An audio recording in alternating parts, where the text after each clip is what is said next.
Okay. Yes. Good morning to all participants. So, I am Mr. G.B. Dan Shetty, Principal of BVVS Polytechnic, Bagalkot, Karnataka State.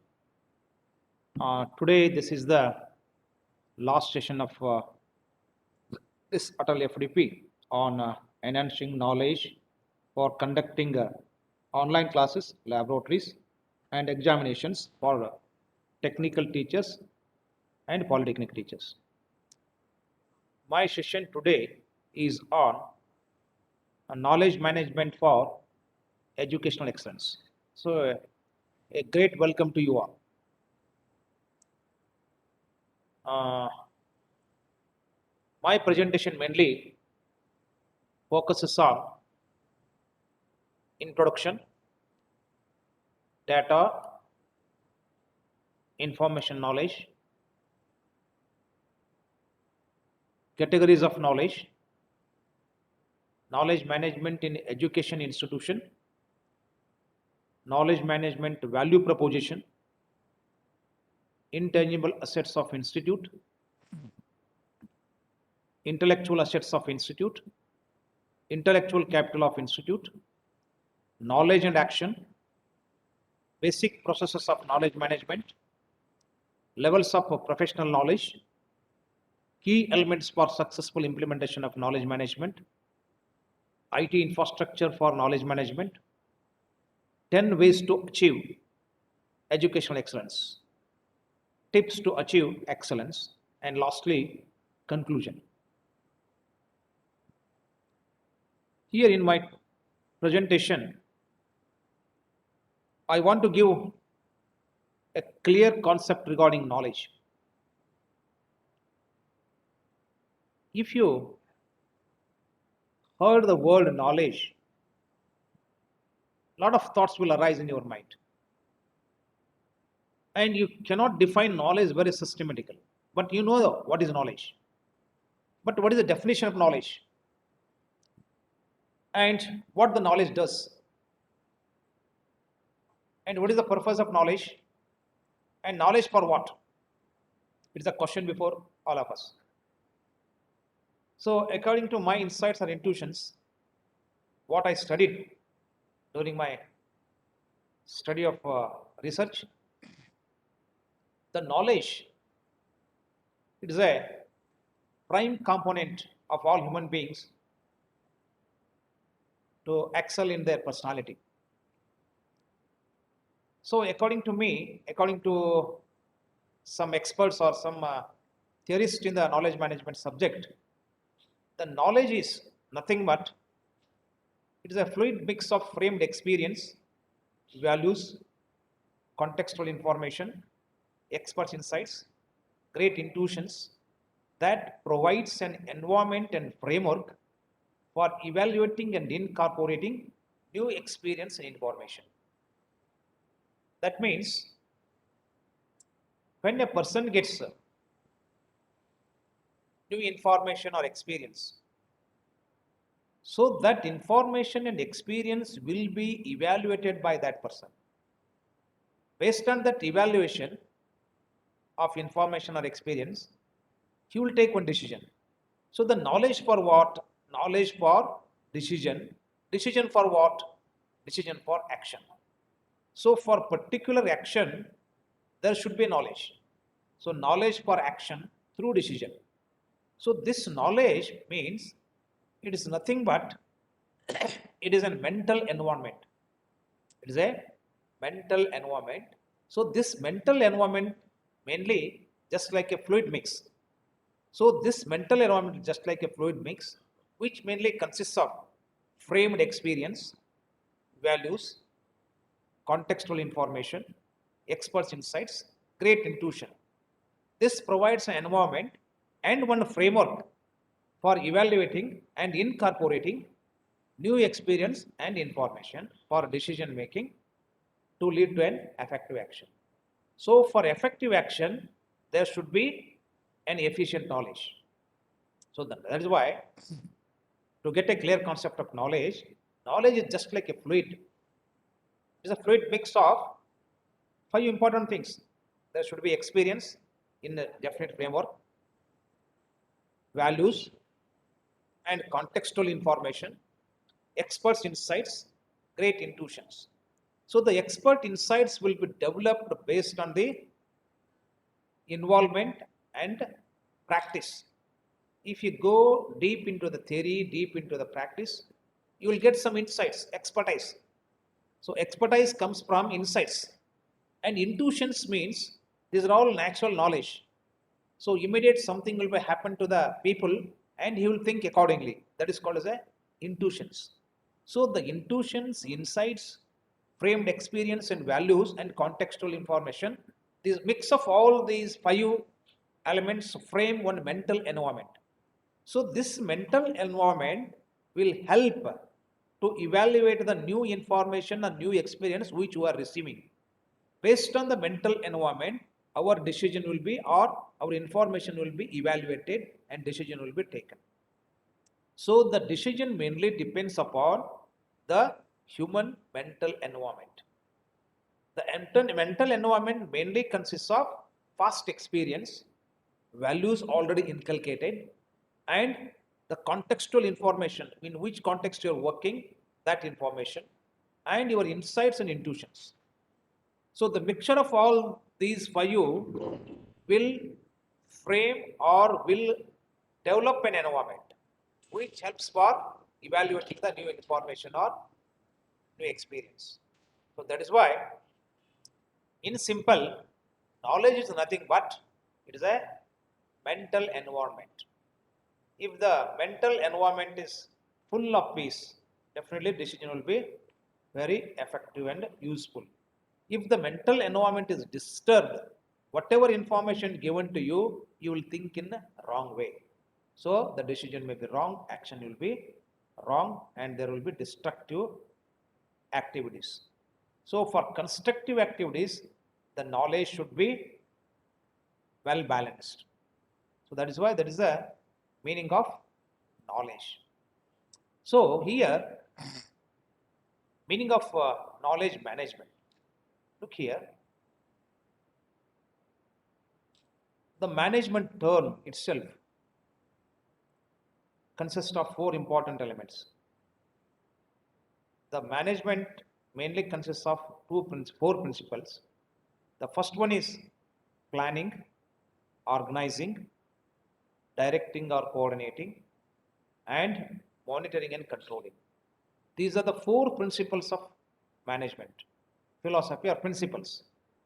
So here planning is important, organizing important, directing and coordinating is important, and after that, monitoring and controlling, it is the last phase of management. So the management is nothing but it is a process or it is a activity which carries some activities or is a process of carrying out the activities for work to be done, for particular work to be done. Through management, a particular work will be done. So if the management is having a system very well, if the planning is correct, coordinating is correct, organizing correct, directing is correct, monitoring is correct, controlling is correct, then there will be effective management. So like that, the knowledge management means the knowledge management may be one method or it may be process or it may be activity which enables creation, distribution and utilization of knowledge for retaining and enhancing greater value from core business competencies or from core educational competencies.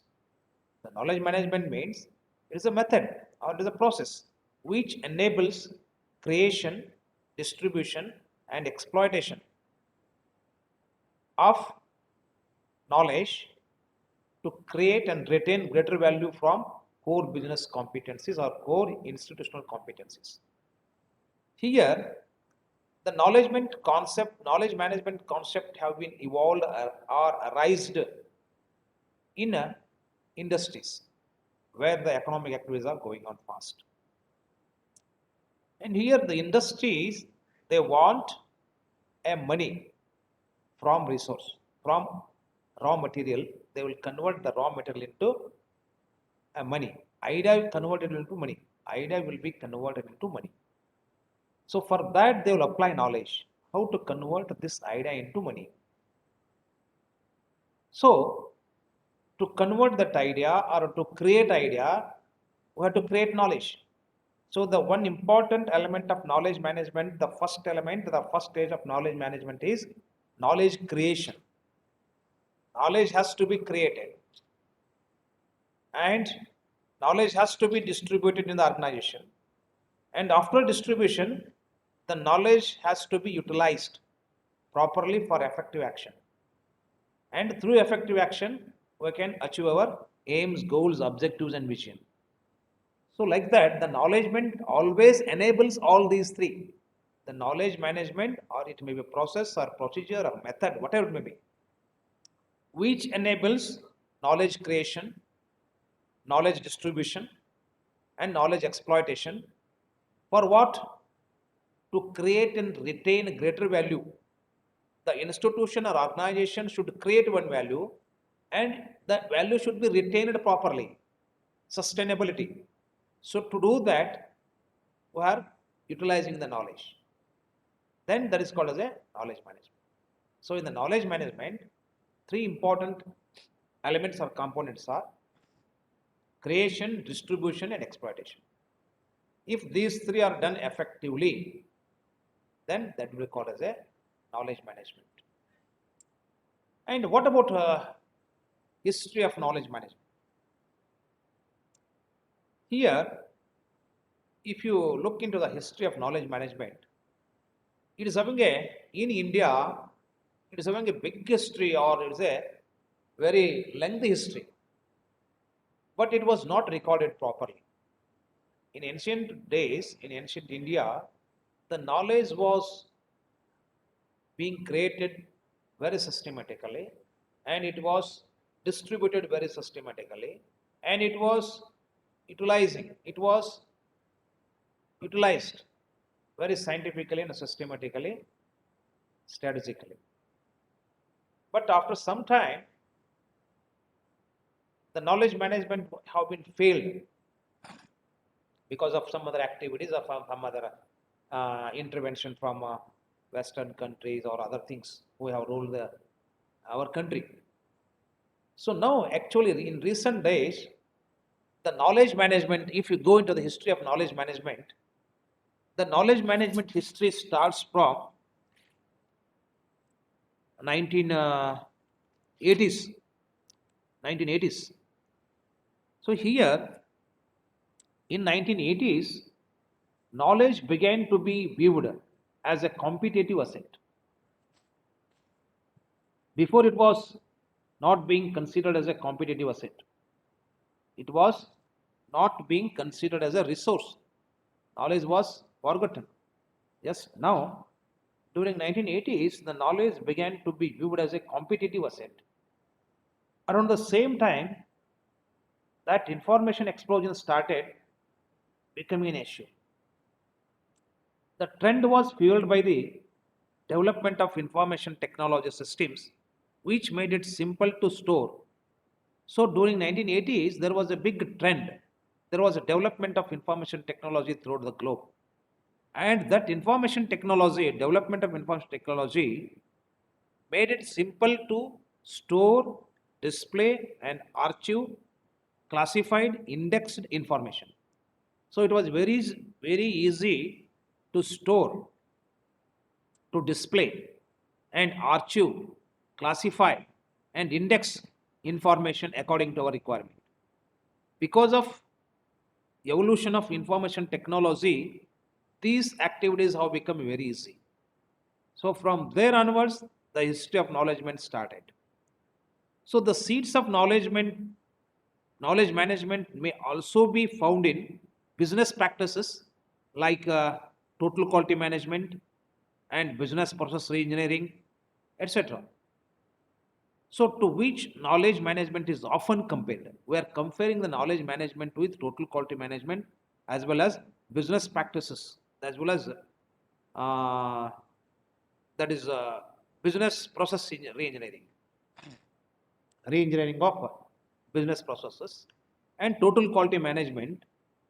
These two management uh, aspects are correlating always.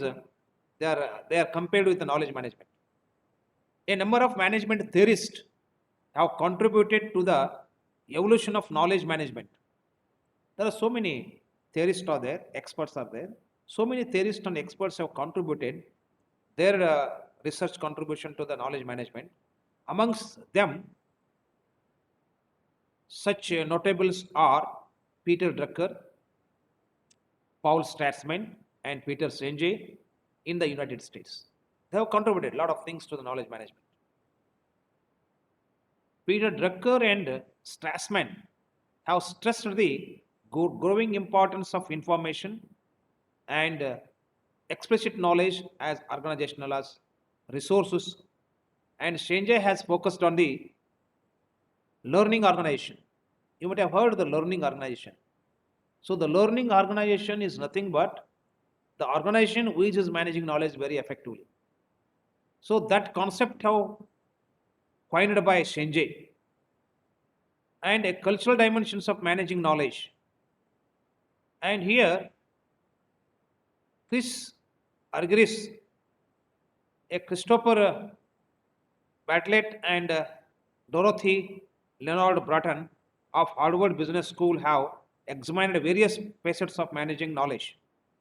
In fact, well-known case study of Chaparral Steel, there is an industry, a company which has had an effective, efficient knowledge management strategy in place since the mid 1970s.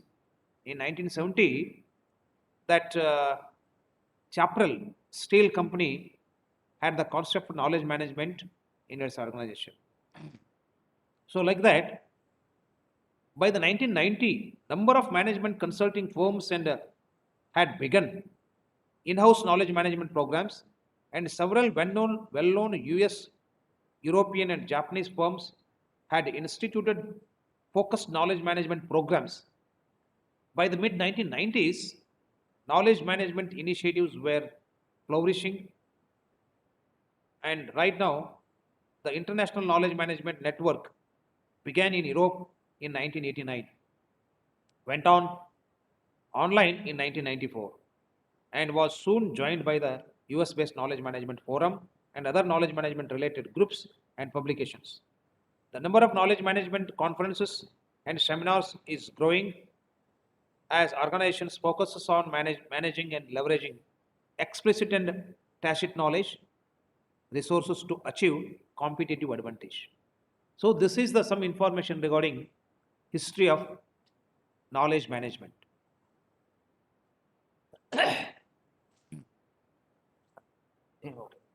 Then the next component is educational excellence. Here my topic is knowledge management for educational excellence. So the educational excellence means already you know the term education. In the very first session of this workshop, this Atal FDP, I explained about education. So the education is nothing but it is a process which facilitates or enables learning, or which facilitates or enables acquisition of knowledge, skills, values, morals, habits, and ethics, etc., and personal development.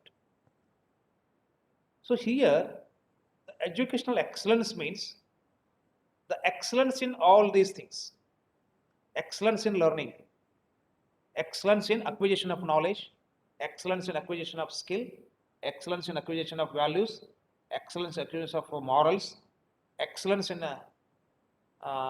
acquisition of ethics or values, and personal development. So, like that, educational excellence is the demonstrated ability to perform, achieve, or excel in scholastic activities. Education excellence is nothing but it is a maximum development of intellectual capacities and skills in service to humanity. Always, educational excellence always aims to be more dynamic, proactive, innovative, and being pioneer at all time. Pioneer at all time. Here, the main aim of educational excellence is to be more dynamic, proactive, innovative, and pioneer. If any organization is a dynamic and proactive and innovative and it is a pioneer, then that means it is attending or it is moving through the excellence. It is moving towards excellence. So that is why the educational excellence is a need of time today. To launch the National Education Policy 2020 systematically, so we have to keep in mind educational excellence. Means we have to be very dynamic, we have to be very proactive, we have to be very innovative, and we always be pioneer at all times. So this is regarding educational excellence. And here, uh, regarding data, information, and knowledge. Here, the knowledge always combination of these three: data, information, and knowledge. For any knowledge, there should be a data, and if the data is processed, there will be information. Information is nothing but it is a processed data. If the data is processed, you will get some information. If the information is processed, you will get the knowledge. If the knowledge is implemented, applied, there will be wisdom. So that is why these are the very systematic steps of knowledge. Data is a set of particular and objective facts about an extent or simply structural records of transaction. The organizations with strong data culture and keeping one handling the raw data effectively and efficiently will survive, grow, and progress strategically. If the organization is maintaining data well, if the organizations have adopted data maintaining culture, definitely it survive for a long time and it will grow very fastly. Progress will be very systematic. So that is why a strategic storage of data is very much important for all organizations if they want to manage knowledge systematically. Knowledge management, mainly the first step of knowledge management is storage of data in a systematic way on scientific basis, synergetically and strategically. Then it is the first step of knowledge management. And if you fail to manage, if you fail to store the data in systematic way, knowledge management will be very difficult. It will be failure. And then the advantages that an organization gains is not from its data richness, but from its knowledge richness. Mere storing data is not knowledge management. It is a prime duty to storage to maintain data. But if data is processed systematically to get information, if the information is processed, then there will be knowledge. And if the knowledge is used effectively, then that will be knowledge management. Then the organization will be growing. So that is why the knowledge management, mainly effective utilization, is important. Next, management of knowledge, not data or information, is the primary drive of organization's competitive edge. Next. Here, knowledge is having two important categories. The first one is tacit knowledge and explicit knowledge. Here, the tacit knowledge, what is meant by tacit knowledge? Tacit knowledge is nothing but is a personal context specific knowledge that is difficult to formalize, record, encode, or articulate. it is stored in the heads of the people. The tacit knowledge is always stored in the heads of the people. So it is a personal and it is a context specific knowledge. It is very difficult to formalize or record or encode or articulate because it is stored in the heads of the people. It is not in the written paper. So it is always resides in the minds of the people, in the brains of the people. That is called the tacit knowledge. Tacit knowledge consists of various components such as intuitions, ground truth, judgment, assumptions, values, experience, beliefs, and intelligence. So this cannot be shown by paper, cannot be recorded. Your values are stored in your mind, and your judgment, your assumption, and your ground truth, your intuitions, your experience, your beliefs, your intelligence always are stored in the minds, in the brain. This is tacit knowledge. No one can pick. No one can pick from your brain. But if it is a written form, that can be picked from anybody. That is a explicit knowledge. Explicit knowledge always it is a present in a library, books, notes, written format. But this is always stored in the minds of the people.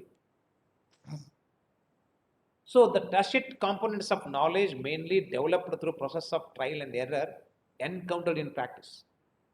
So the tacit component of this knowledge mainly developed through the one process of trial and error.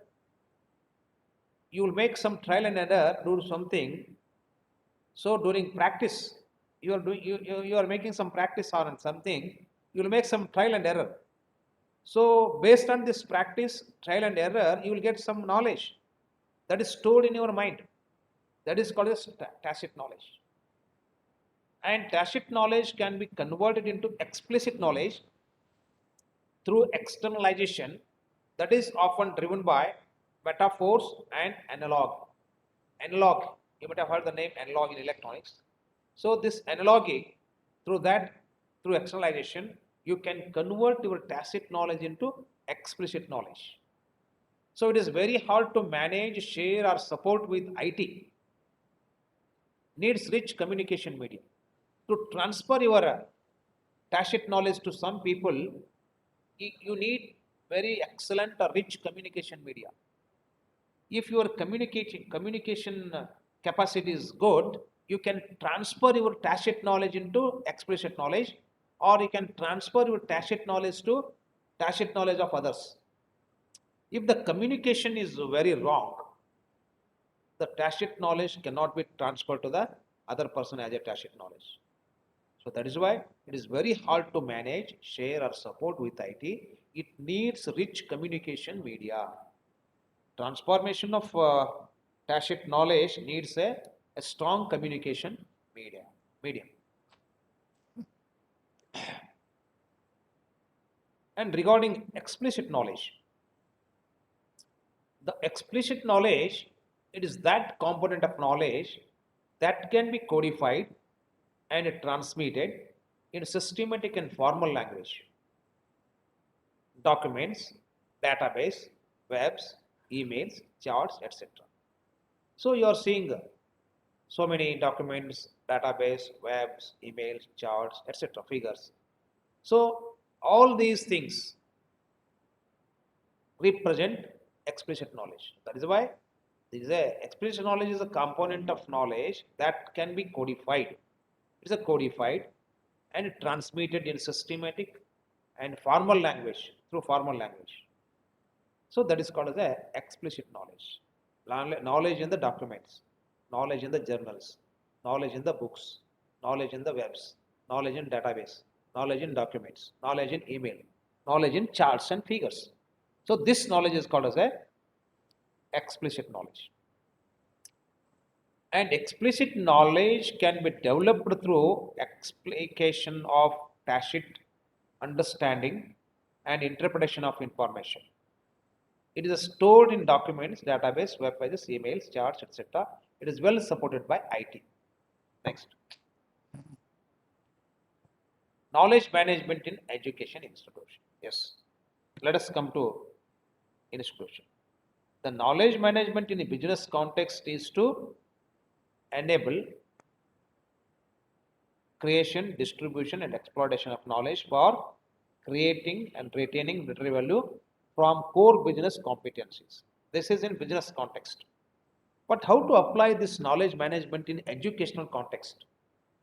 The primary purpose of knowledge management in education context is to facilitate and enable an efficient, effective, economic, and optimum creation, distribution, and utilization of an appropriate knowledge and all resources by ensuring provision of right information to the right people at right time in the right context through right way for an effective action by saving time and money to improve the quality and accountability of education, resulting in achievement of sustainable competitive advantage to reach the vision by fulfilling mission through apostolic application of fragmented knowledge.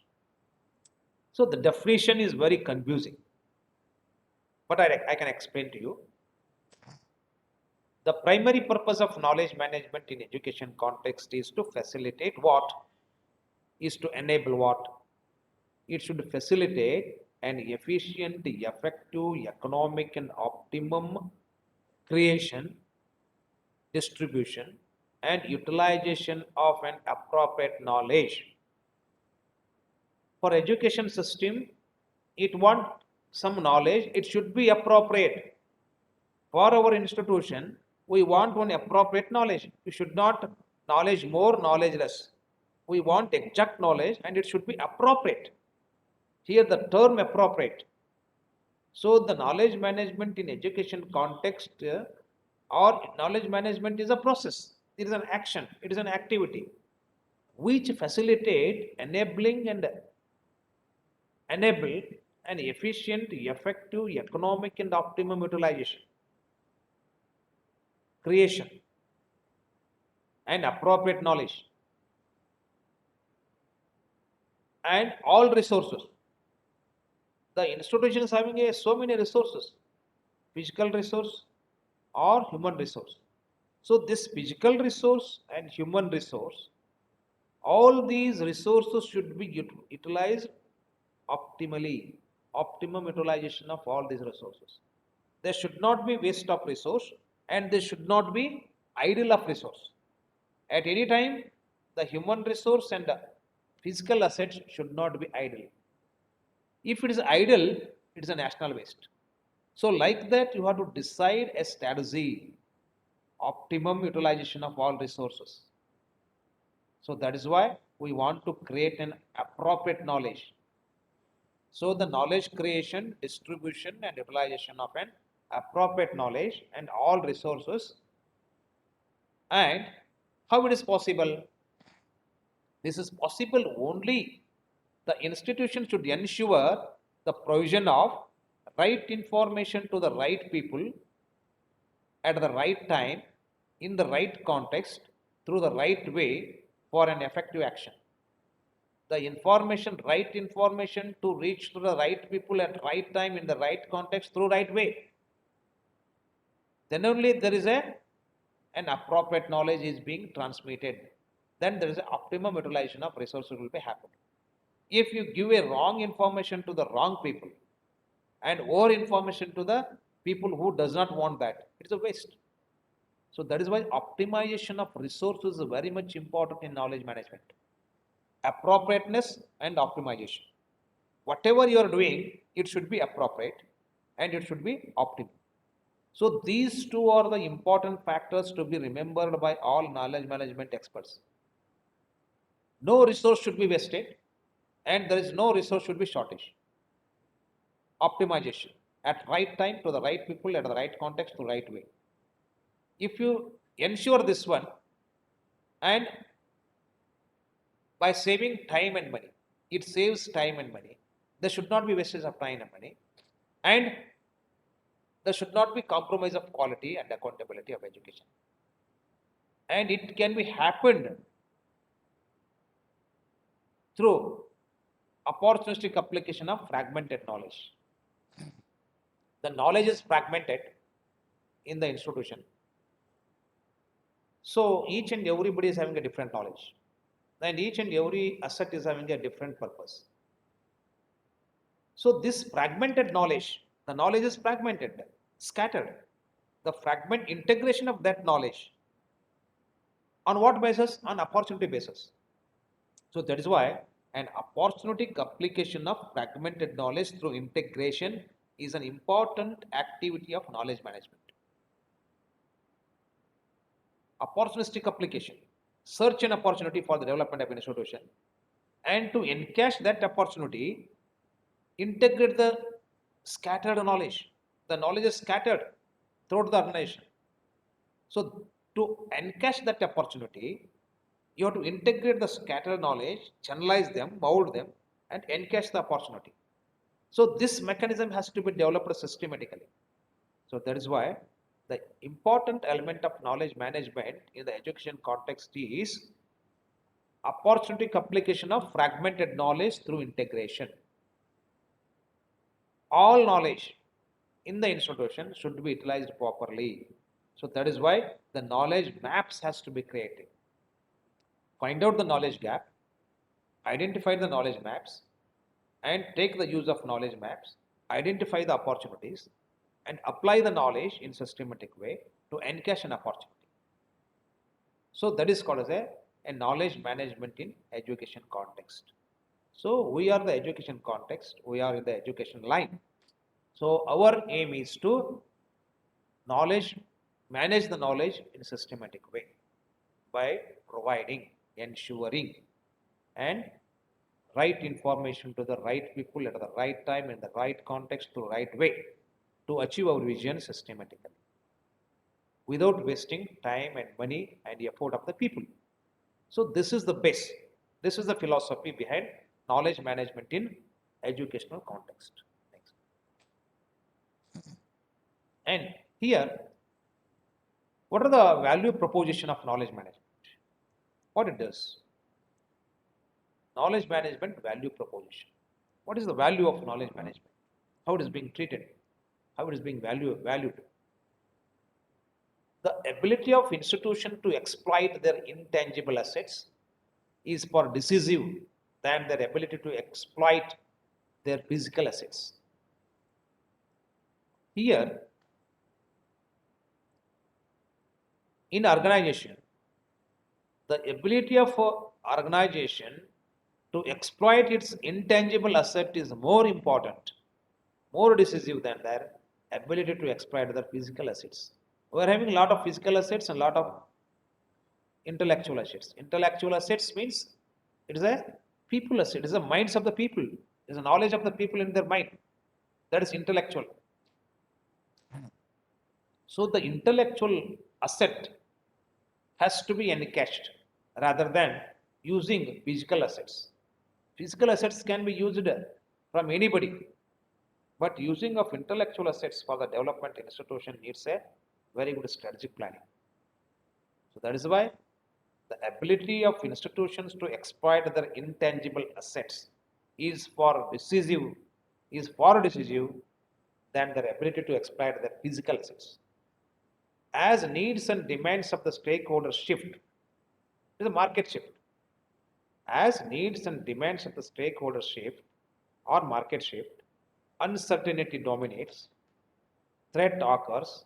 When uncertainty dominates, when threat occurs, when technologies proliferate, outdated, competition multiply, curriculum obsolete rapidly, successful institutions are characterized by their ability to create new knowledge consistently, quickly, disseminate it, and embody it in their new curriculum, procedures, policies, rules, regulations, and vision.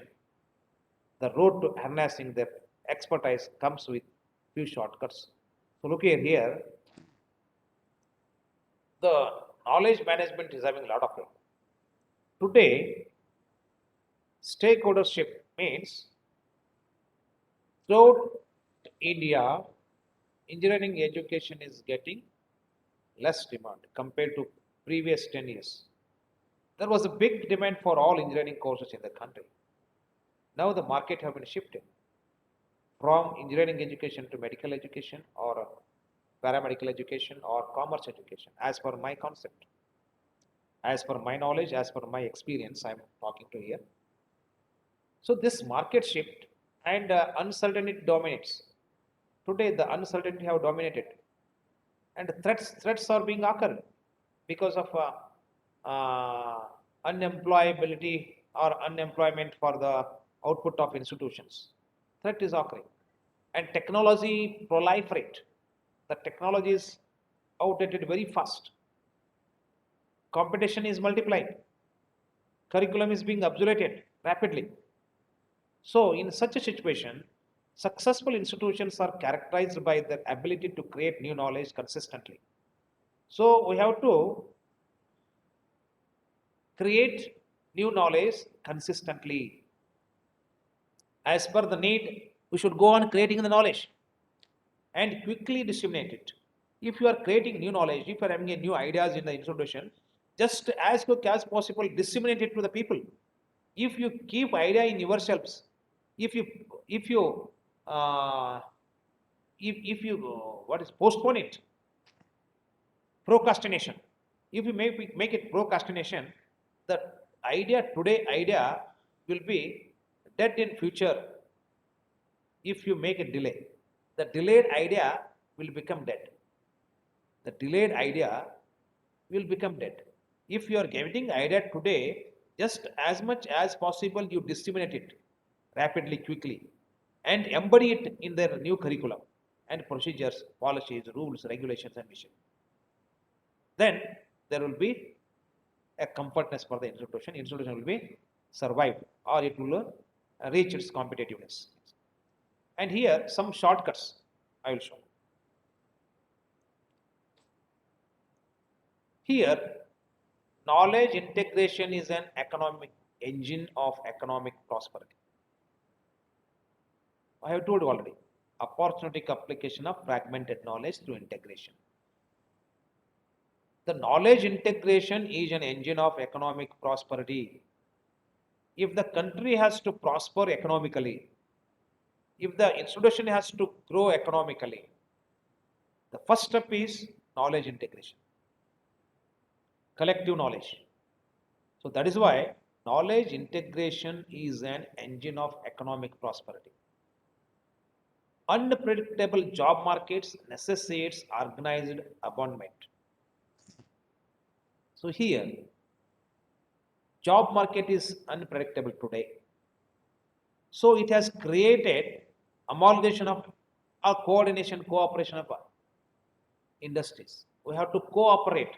We have to coordinate instead of competing. Don't make competition.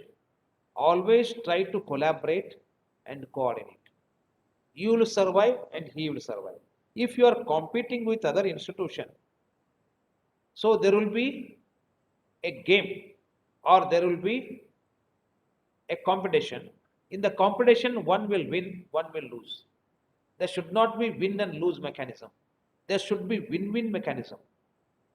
If you are having some idea and that institution is having some idea, coordinate with each other, cooperation with each other, and collaboration with each other, definitely two organizations will grow simultaneously. It is a there will not be any national waste. And competition always makes some waste, 50% waste, 50% win. So that is why organized abandonment is there. The knowledge management should lead the change. Here, the knowledge management should lead the change. Change should not lead you or your institute. You have to lead the change, or means the knowledge management should lead the change, and change should not lead you. We are changing as per change in the society. But institution should become a good change agent. The institution should change the society should not change the institution. The industry should not change the institution should change the industries. Industry should be changed based on the knowledge creation in the institution, based on the research developed in the institution. Based on the innovation developed, innovation evolved in the institution.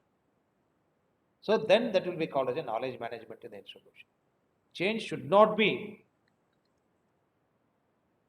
change should not lead us. We have to lead the change. That is, knowledge management should lead the change.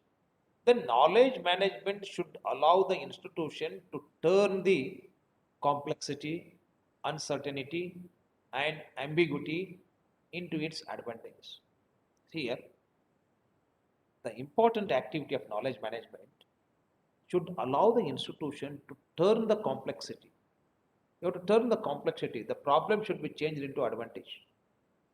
Uncertainty or ambiguity into its advantage. You take any problem in the college, that should be converted into advantage of the politics, advantage of the institution. If there's any complexity or uncertainty or ambiguity, so those things should be turned into advantages. So that should be happened. That will be happened through the knowledge management strategy. So that is why knowledge management should allow the institution to turn the complexity, uncertainty, and ambiguity into its advantage. And knowledge management should help to leverage past experience by making knowledge about past projects, initiatives, failures, and success readily accessible. Suppose if anything is happened, any past experience is available. If you are having an experience, past experience, that should be available in the organization and it should be access to all people. And about past projects, initiatives, whatever may be, failures, success, failures, initiatives, projects, whatever you did previously, you are having past things. It should be available to all stakeholders in the institution because it should be readily accessible to them. So that should be facilitated by knowledge management. Knowledge management should facilitate fast experience or fast projects, initiatives, etc. Next.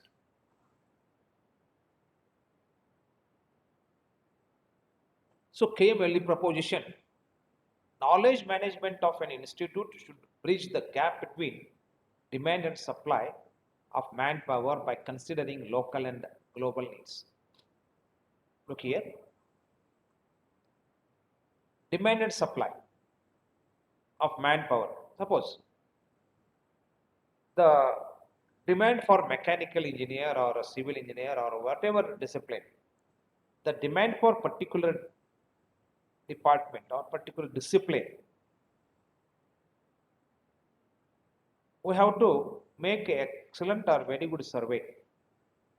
The knowledge management should enable, it should facilitate excellent survey of gap analysis or demand and supply survey. Demand and supply survey. What is the demand in the market and how much supply you have to do. So by considering local and global needs. For local, so which branch needs how many manpower and what is the demand and how to supply that. So that strategy will have to be developed by knowledge management. Tacit knowledge should be fully articulated, yet it can be easily manifested through application, integration, and collaboration. So the tacit knowledge, one important mechanism to encash is it should be articulated, it can be easily manifested through application, integration, and collaboration. Then KM should support the informal culture of sharing of knowledge between employees. The knowledge sharing should be happened in informal situation also, not only in the classroom. In the organization, there should be very good culture of knowledge sharing. Then only the knowledge institution or knowledge management will be effective. Informal culture of sharing knowledge has to be developed in the organization amongst the employees. Next.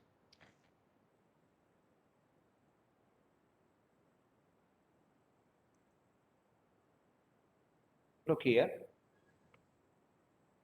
Intangible assets of institute.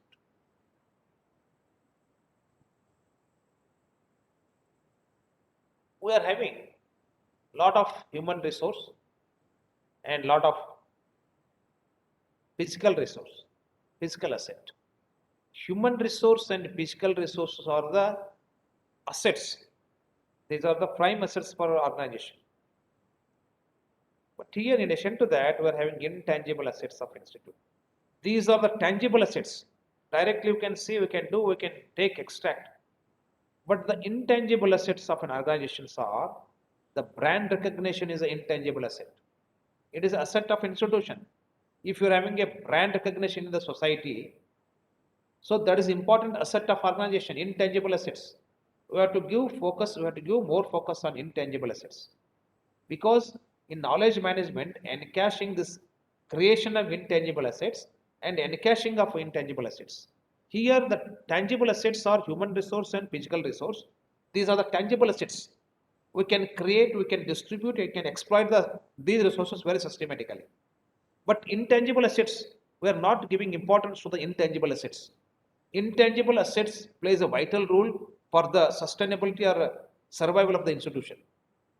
So the intangible assets are the brand recognition, institute driving vision, patents and breakthroughs, stakeholder loyalty and its reach, innovative institutional ideas, anticipated future plans, past achievements, groundbreaking strategies, skills and competencies, leadership, contracts, supports, collaborators. So these are the intangible assets of an institution. You have to give more focus on these things also. Then only there will be effective knowledge management. So you have to create a brand image in the society, brand image in the society. And you have to develop a very excellent vision, and which drives the institution. And you have to focus more on patents and breakthroughs. Stakeholder loyalty is also important. Innovative institutional ideas, anticipated future plans, and you have to anticipate your future plans and past achievements. The past achievements will explain about your culture of the organization, or it will increase your credibility in the society. Sorry.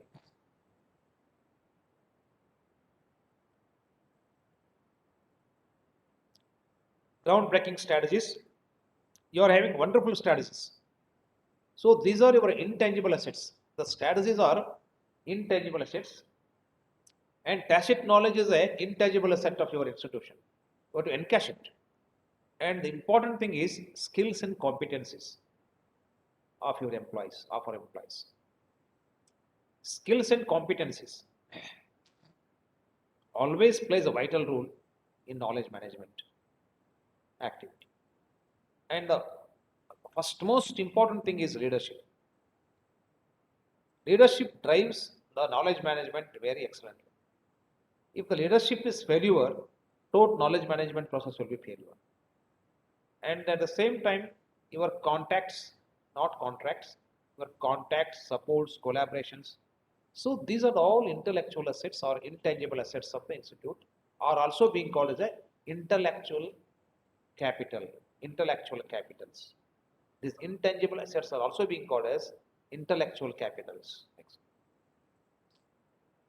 Intellectual capital of institute. So intellectual capital is also very much important in knowledge management activity. Institutions with high level of recognition are always institutions with high level of intangible assets, often referred to as their intellectual capital. Intangible assets are always called as an intellectual capital. So intellectual capital is an important factor of knowledge management, or it is important factor of survival and sustainability of an institution. If you develop intellectual capital very high, if you're in lot of intellectual capital, your survival and sustainability will be very high. And if intellectual capital is very less, you will be under stress. So that is why institutions with high level of recognition are always institutions with high level of intangible assets. Just like IIT, NIT, good engineering colleges or universities, they are having high level of recognition and are always institutions with high level of intangible assets. So that is why the intellectual capital is high. Intellectual capital may be any asset that cannot be measured but is used by institute to its advantage. Look here, intellectual capital may be any asset that cannot be measured but is used by institute to its advantage. Intellectual capital cannot be measured but it can be used for institutional advantage. So it cannot be measured. That is why intellectual capital has to be enhanced. So it will be used for institutional advantage. Knowledge management provides the window to see opportunity coming and act upon it by applying knowledge that is otherwise idle. Knowledge management provides one window to see the opportunity coming and act upon the opportunity by applying the knowledge. Otherwise, it will be idle. The knowledge will be idle. So the knowledge management will provide an opportunity, provides a window. So that is why in the organization, the leader should provide an opportunities to all people in all contexts. Then they can apply the knowledge, they can encash it. It will be useful for the institution. Otherwise, it will be idle. Knowledge will be idle in the minds of the people. So like that, it is very much important give an opportunity for each and everybody in the organization to use the knowledge. And intellectual capital is not the innovators, but the exploiters who make the billions. Okay. Who will make money? Innovators, scientists? No. The person who exploits the innovation, who exploits the investors, innovators. So the scientist will give some research, but that will be applied by the industrialist. So that is why the industrialist will make a billions, he will become a millionaire. So that is why the institution should exploit their knowledge to become a billionaire. Next.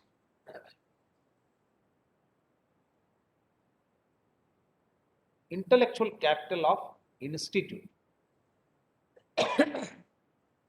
Here in the institution, knowledge is the key differentiator of organizations that have learned to survive and thrive.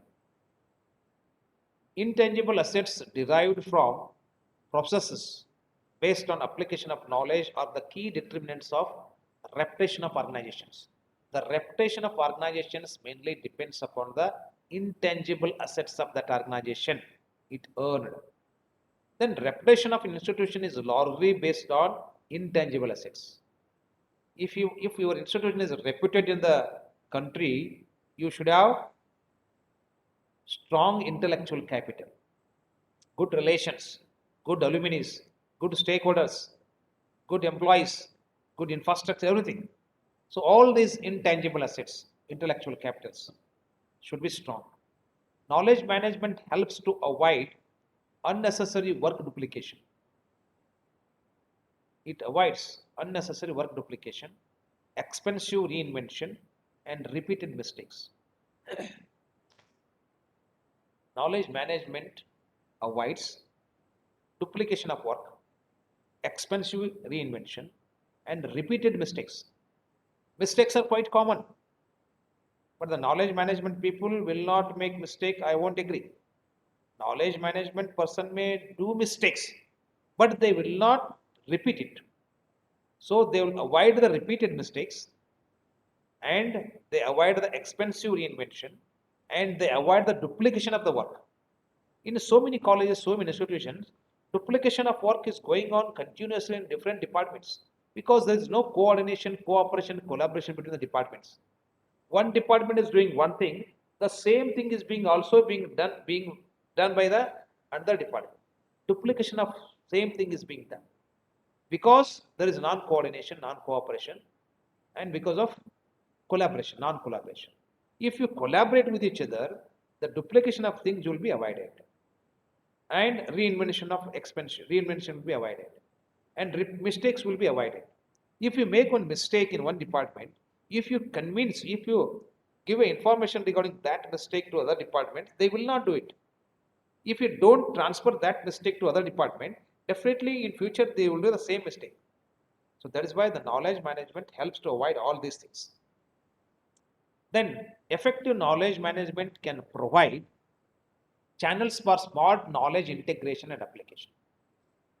The effective knowledge management should provide channels for smart knowledge integration and application. Knowledge has to be integrated and should be applied systematically. So then there will be effective knowledge management. Next.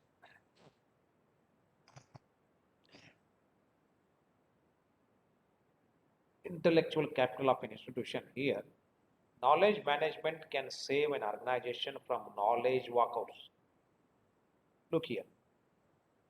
Today, as an institution, as an university, we are having a very highly qualified, trained, experienced, committed staff members who are willing for continuous development in institution. This is a situation. After some time, the persons who are having a highly qualification, highly knowledge, high experience, high commitment, if they go out from the institution, that indicates the knowledge walks out. It may be for different reasons, but knowledge management will not permit the walkouts of knowledge. Knowledge management always tries to retain the intellectuals in the organization. In the organization.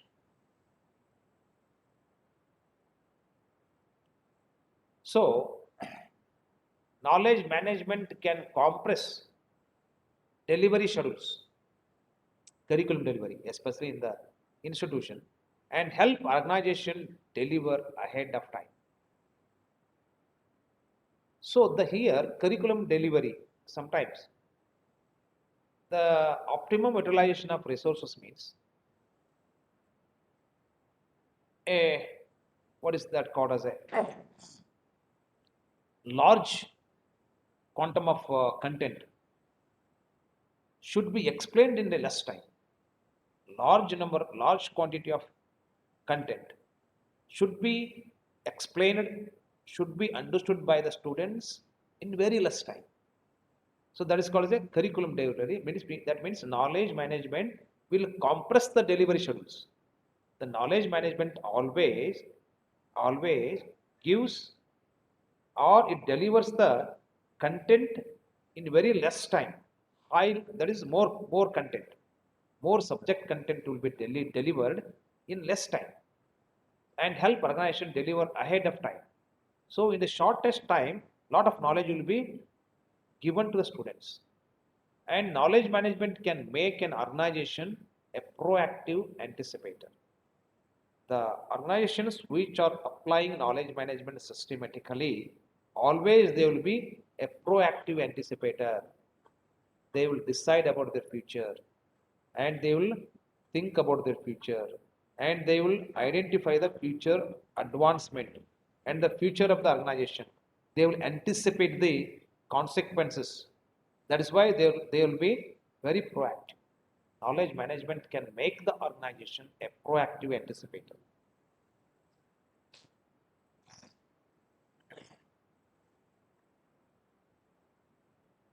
Proactive anticipator. Next, knowledge and action. Knowledge and action. Hmm. Knowledge is actionable information. So if the information is an action, that is called as a knowledge. So that is why knowledge is nothing but it is an actionable information. Actionable refers to the notion of relevant and being available in the right place at the right time, in the right context, and in the right way, so that anyone can bring it to bear on decisions being made every time. Actionable information means the information should be available to each and every person in the organization. So that is why a right person can take a right information from the right in the right time to make a right decision. That is why actionable refers to this one. Actionable means the information can be accessed from anybody at any time for any purpose. So that mechanism has to be developed. That is called as a knowledge and action. Knowledge is the key resource in intelligent decision. That is intelligent decision making, forecasting, design, planning, diagnosis, analysis, evaluation, and intuitive judgment. So this is the knowledge is the key resource during this to make a intelligent decision making, forecasting, designing, planning, diagnosing, analyzing, evaluating, and intuitive judgment. To take a judgment, knowledge is the key resource. It is formed in and shared between individual and collective minds. Knowledge does not grow out of database, but evolves with the experience, successes, failures, and learning over time. Knowledge does not grow out of database, but it evolves with experience, success, failures, and learning over time. Knowledge in the business context is nothing but actionable information. Especially in the business context, knowledge is nothing but it is a actionable information. If the information is not in action, that will not be called as a knowledge in business context. But in the education context, we are calling if the information is in library, we are telling we are having a lot of knowledge in the institution. If the information is stored in the minds of the people, we are calling our people are very intelligent. They are having a lot of knowledge. No. If the knowledge, if that information, whatever they are having, if it is an action, then that will be called as a knowledge or intellectual people. Next. Basic processes of knowledge management. There are three important basic processes. That is knowledge acquisition, knowledge sharing, knowledge utilization. These three are the important processes of knowledge management. Knowledge acquisition means knowledge creation, knowledge sharing, knowledge utilization. Next. Levels of professional knowledge. Being a professionals, we are having a knowledge at different levels. I am a teacher having a teaching as a profession, medicine as a profession, legal lawyer as a professional, engineer as a professional. So engineering, law, medicine, teaching, all these are the different professions. So the professional knowledge is having a different levels. So these are the four different levels of professional knowledge. First one is know what, know how, know why, care why. Means know what means you should know what you want to know. And you should know what is this. What is this? So you can talk about friction. You should know what is friction. That is know what. And know how. Means how it happens. You should know. Profession. Professional engineer. You are building a one big building. Engineer. You should know what to build and how to build and why to build. And again, care means you should have some concern with that. Like that, I will show those things in the next slide. Look here. Most organizations are at level know-how. We are at level know-how. We know how to do, but we don't know what to do, why to do, and why should care for that. Only most of the organizations are at level know-how.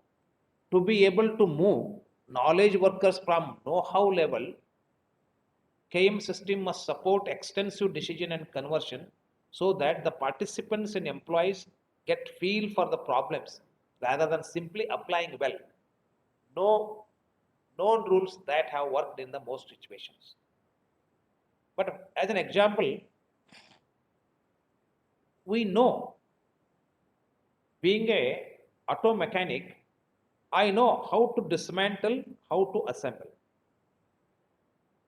We know how to evaluate, how to teach, how to write. So most organizations are at this level.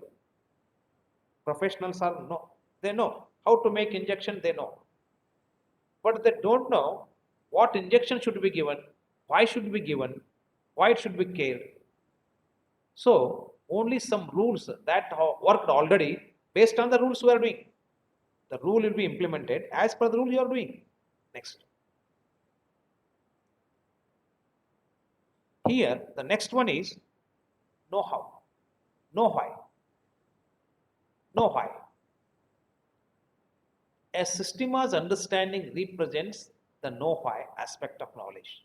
In organization, it requires a shift from an information oriented know how environment to knowledge orientation know why. If you understand, if you ask your question, why we have to do like this, then the knowledge will be enhanced. There is a knowledge orientation. It is a deep knowledge of the complex flush of cause effect relationship that underlie an employee's range of responsibility. This knowledge enables individuals to move a step above know how and create extraordinary leverage by using knowledge, bringing in the ability to deal with unknown interactions and unseen situations. Next.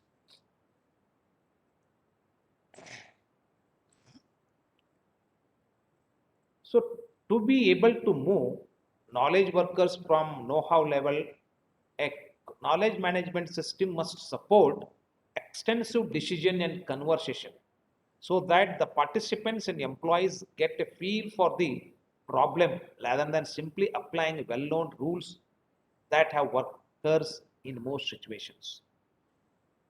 So, here to solve the problem, we should not use a well defined rules and regulations. We should know the why we are using this rule. Then there will be knowledge orientation. If you ask yourself why you have to apply like this, yes, you do it. You have to lift the stool from this to this. You know how to lift it. But here you should know why I should lift it. If you go on asking that one, definitely your knowledge will be enhanced. Next. Care why. Care why. It represents self-motivated creativity that exists in company. This happens to be the only level that cannot be supported by knowledge management system. This level of knowledge exists in an organization as culture. Value creation from knowledge is enhanced if experimentation in the course of problem solving increases know why, and if incentive structures simulate care why rather than focusing only on know how. Here, care why means self-motivated people to do that, creativity. Look here, you are being paid to teach. You know how to teach, you know why to teach, you know what to teach. You know what to teach, how to teach, why to teach. And if you don't go ahead of that, if you don't care of that profession, I want to create something in this that is called as a care point. We have to shift from know what to care point. Then we have to be very creative. So then that is the levels of professional knowledge. The professional knowledge or the profession or professionals should have a knowledge at care why. Then it will be effective professional knowledge. Next.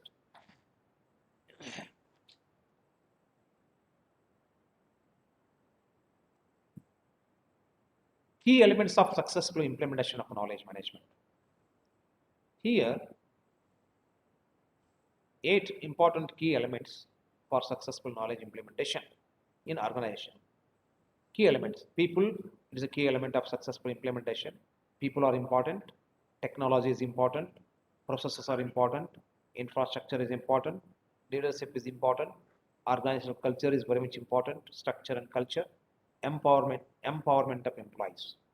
So all these 8 elements are very much important for successful implementation of knowledge management.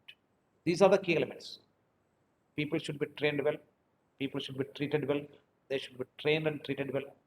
Technology should be used extensively, and all processes, teaching, learning process, admission process, or administrative process, or evaluation process, every process should have taken care of very excellently.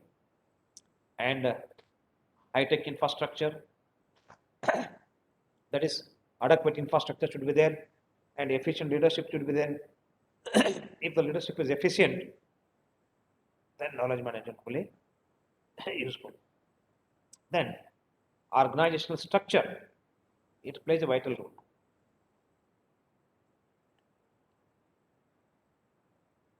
It is an architect of knowledge management.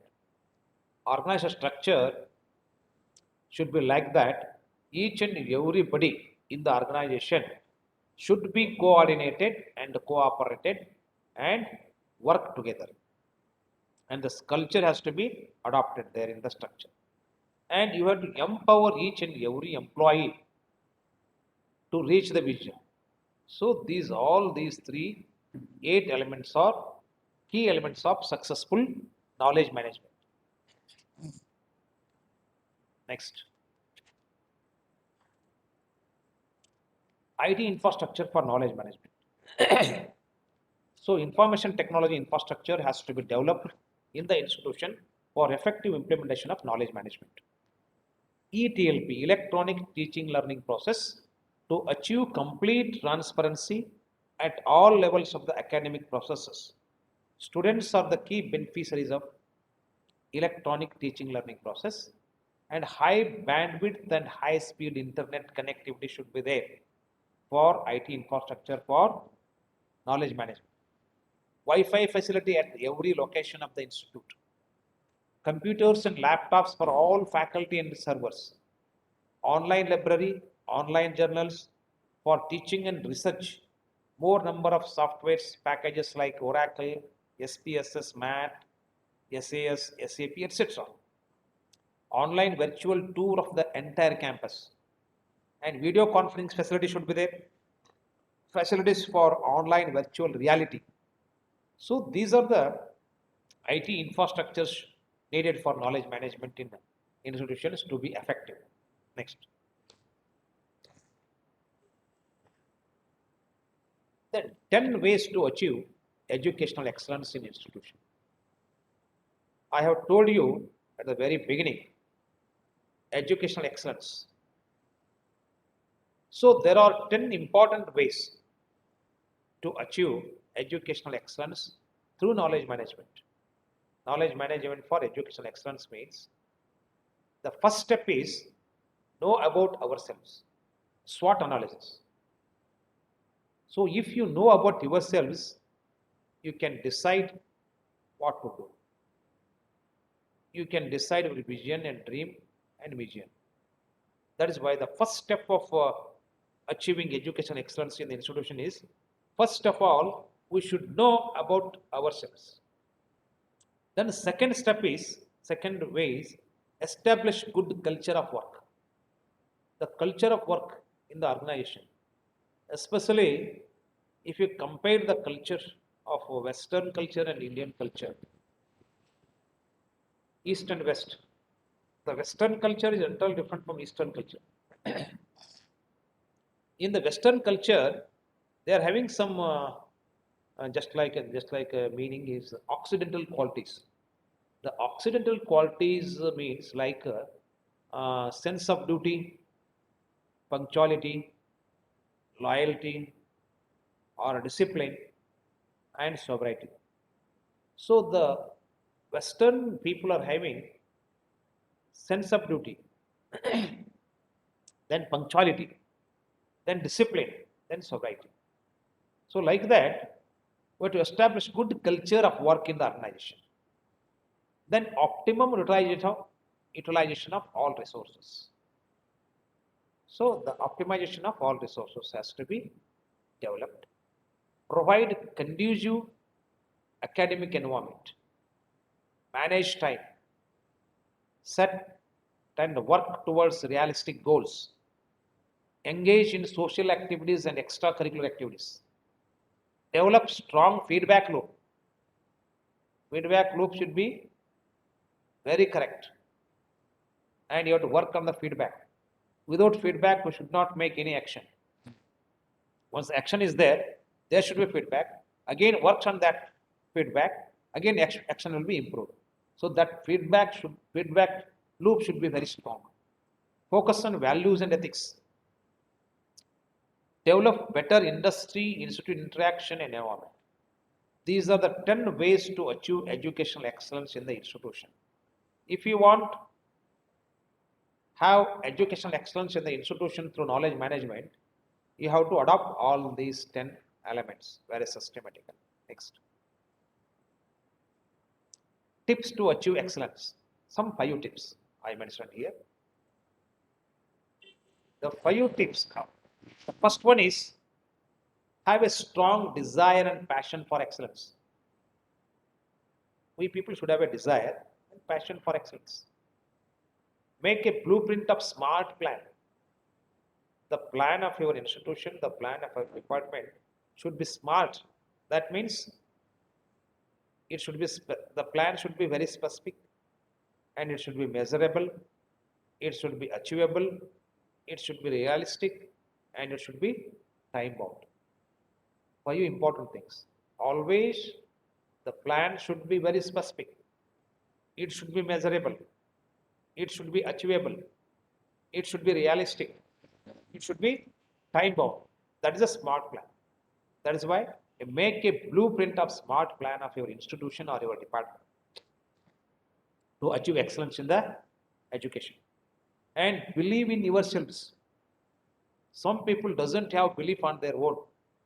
They believe other people, they will follow him. So first of all, the important step, third step to achieve excellence is, first of all, you have to believe in yourselves. And fourth one is learn from the best role models. You have to follow some role models.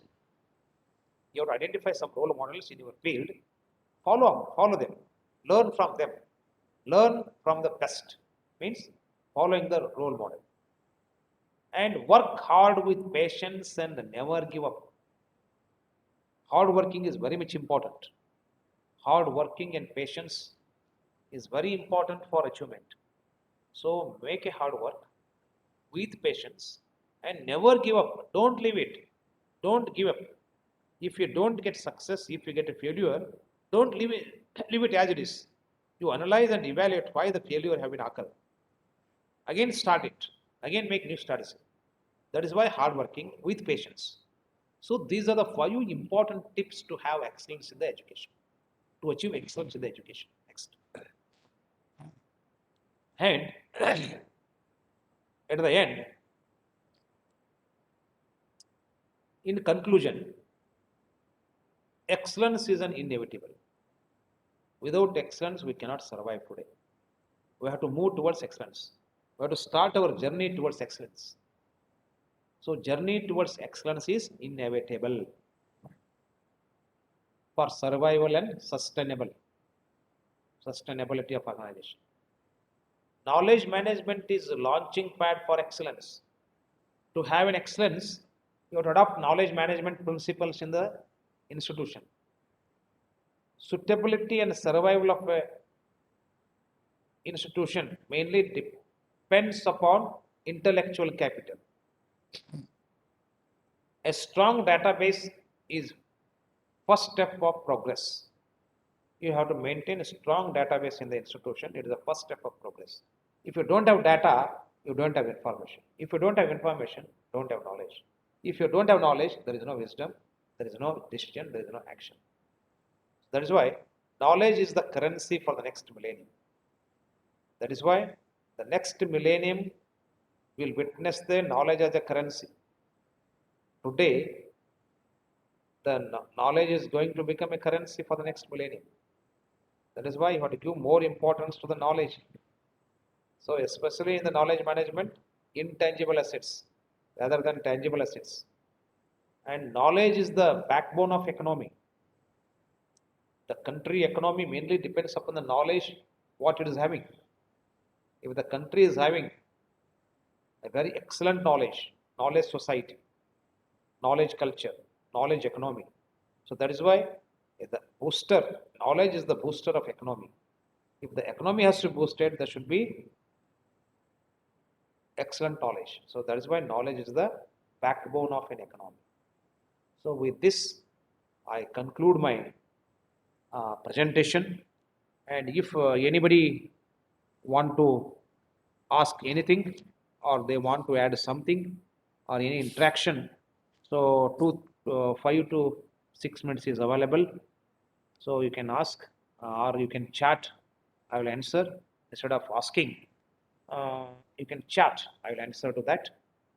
And immediate after completion of this session, now the time is 1:18, 1 hour 18 minutes. So by 1:30, we'll start valedictory function. So I request all the participants don't go for lunch immediately now, because 1:30 we'll start valediction, and by 2:15 it will be closed. So that is why I request all the participants, please be online to witness the valedictory ceremony. So valedictory ceremony will be there will be chief guest from IST, state and national, and they will address to you. That is why once again I request all the participants to be on the line.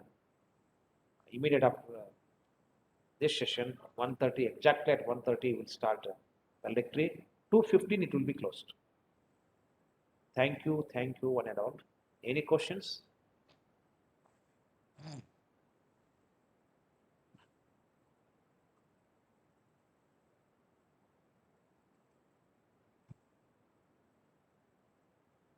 No questions? Or they can.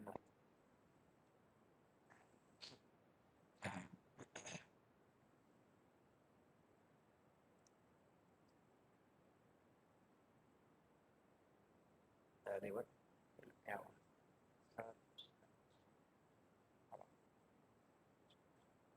Change not before Pandit.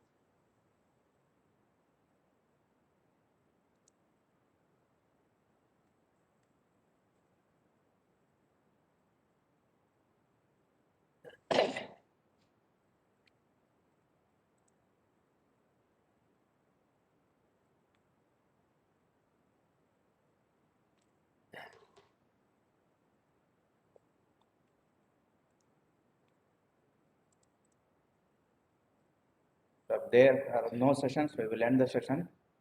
No questions?